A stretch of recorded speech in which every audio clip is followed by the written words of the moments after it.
পড়েন সুবহানাল্লাহ। এজন্য রাব্বুল আলামিন বলেন, কুল ইন্নামা হাররামা রাব্বিয়াল ফাওয়াহিশা মা যাহারা মিনহা ওয়া মা বাতান। প্রকাশ্য অপ্রকাশ্য সব অশ্লীলতাকে হারাম ঘোষণা করে দিয়েছে কে?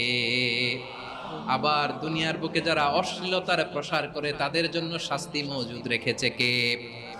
রাব্বুল আলামিন বলেন, ইন্নাল্লাযীনা ইউহিব্বুনা আন তাশিআল ফাহিশাতু ফিল্লাযীনা আমানু লাহুম আযাবুন আলীমুন ফিদ দুনিয়া ওয়াল আখিরাতি ওয়াল্লাহু ইয়ালামু ওয়া আনতুম লা তা'লামুন।